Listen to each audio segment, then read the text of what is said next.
Assalamualaikum warahmatullahi wabarakatuh. Untuk video kali ini kita nanti akan mencoba memahami kurikulum Merdeka dengan cara yang sederhana, dengan cara yang unik dan dengan cara yang berbeda, yaitu dengan membuat sebuah analogi sederhana tentang tujuan pergi ke pasar. Kita tahu semua bahwa inti kurikulum Merdeka sebenarnya adalah adanya kemerdekaan dan juga fleksibilitas, baik itu bagi sekolah, bagi guru maupun bagi siswa. Artinya, pemerintah ingin mengembalikan otoritas pengelolaan pendidikan kepada satuan pendidikan masing-masing. Untuk fleksibilitas tingkat sekolah bisa dilihat dari bagaimana cara sekolah itu menyusun kurikulum operasional sekolah yang disesuaikan dengan karakteristik sekolah masing-masing. Kemudian untuk guru, fleksibel untuk mendesain bagaimana perangkat pembelajaran yang dipakai. Sudah ada buku dari pemerintah untuk modul, bahan ajar, dan juga strategi. Guru fleksibel untuk menyusunnya. Kemudian fleksibilitas di tingkat siswa bisa dilihat bagaimana siswa itu bebas mengikuti pembelajaran sesuai dengan kecepatan masing-masing. Bahkan nanti ketika sudah kelas 12, mereka boleh memilih pembelajaran, memilih materi sesuai dengan minat dan orientasi cita-citanya untuk masa depan. Analogi yang kami buat seperti ini Bapak Ibu. Nanti unsur terkait karena masing-masing punya tugas. Pemerintah tugasnya apa, sekolah tugasnya apa, guru apa, dan siswa apa. Untuk pemerintah, kebijakan kurikulum ini adalah sudah menentukan standar kompetensi lulusan, struktur kurikulum, dan juga capaian pembelajaran. Tiga hal ini tidak boleh dirubah oleh satuan pendidikan. Kemudian untuk sekolah, nanti tugasnya adalah menyusun kurikulum operasional sekolah yang berisi bagaimana mengorganisasikan pembelajaran serta rencana pembelajaran yang akan dilakukan selama 1 tahun. Kemudian nanti tugas guru adalah menyusun modul ajar, merancang rencana pembelajaran, dan juga melakukan asesmen pembelajaran. Dan untuk siswa, nanti kegiatannya yang pasti ada 3, pembelajaran intrakurikuler, pembelajaran kokurikuler, dan pembelajaran ekstrakurikuler. Pembelajaran intrakurikuler berarti pembelajaran di kelas seperti biasa, kemudian nanti pembelajaran kokurikuler berarti pembelajaran berbasis proyek, dan ekstrakurikuler pembelajaran di luar 2 hal tersebut. Untuk analoginya kami menyusun seperti ini. Pemerintah sudah menetapkan bahwa setelah 1 minggu semua anak harus sudah bisa melihat pasar. Maka pemerintah nanti akan memberi beberapa alternatif.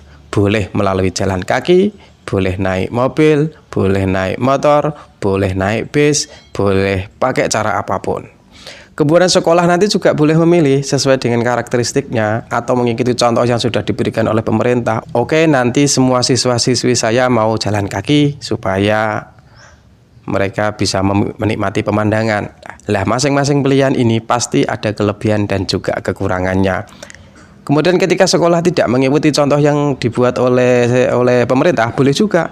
Oke, di lingkungan kami itu adanya dokar. Di lingkungan kami itu yang berkembang adalah kendaraan dokar, maka kami akan memakai dokar, silahkan. Yang penting nanti setelah 1 minggu, anak harus sudah bisa melihat pasar.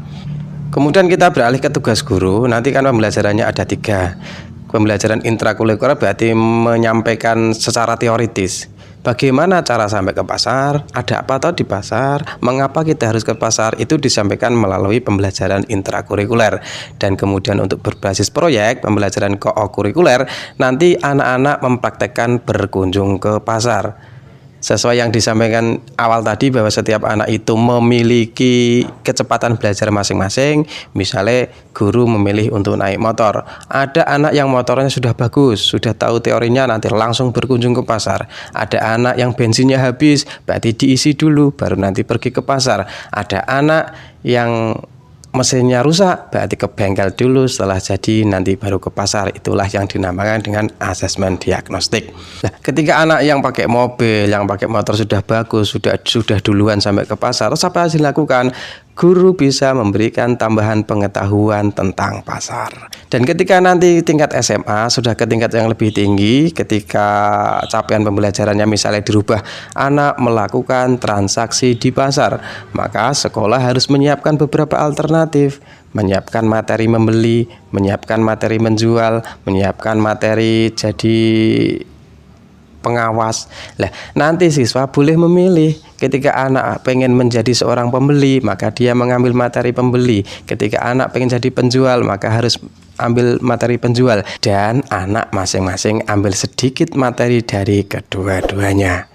Mungkin video ini cukup sekian Bapak Ibu, mohon untuk di subscribe karena sebentar lagi kami akan fokus untuk membahas tentang kurikulum merdeka. Kami akan membedah semua keputusan pemerintah tentang kurikulum merdeka. Ada bagaimana penerapan kurikulum merdeka, bagaimana standar isi, bagaimana standar kelulusan, bagaimana capaian pembelajaran, dan bagaimana panduan pembelajaran berbasis proyek. Semoga ada manfaatnya. Assalamualaikum warahmatullahi wabarakatuh.